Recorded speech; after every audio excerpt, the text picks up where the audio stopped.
So then we've got the moon mount, which a lot of people look at it as a whole area as such, but I tend to just focus on this area because I consider the bottom part as the Pluto mount. Some palm readers differ in the areas what they called, but that's just the way I do it. So to me, the moon mount is at the end of the headline, not quite to the wrist. And you can see on this one that there's quite a few lines on the moon mount. And these lines can represent the hyperactivity, they can represent allergies, they can represent travel, they can represent intuition.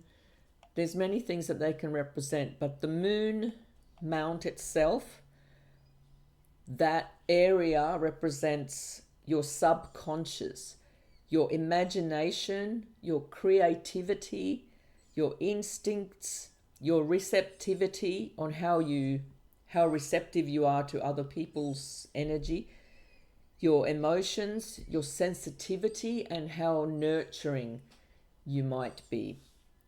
And it also represents the area of your mother.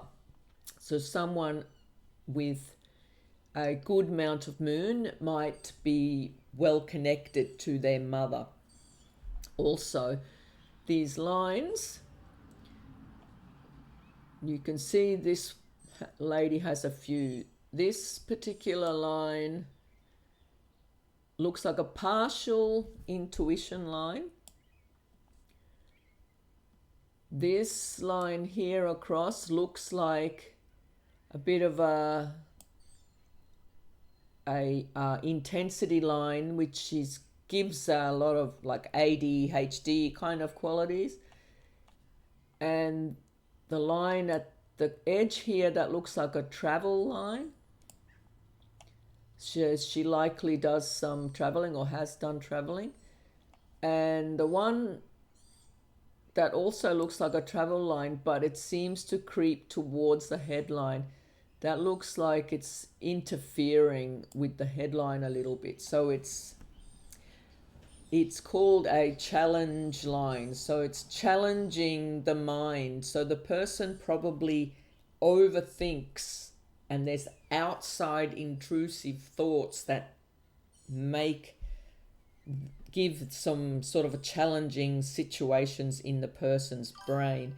So they probably give situations where the person thinks that something's going to go wrong, or they think that everybody hates them, or it's like a negative attitude.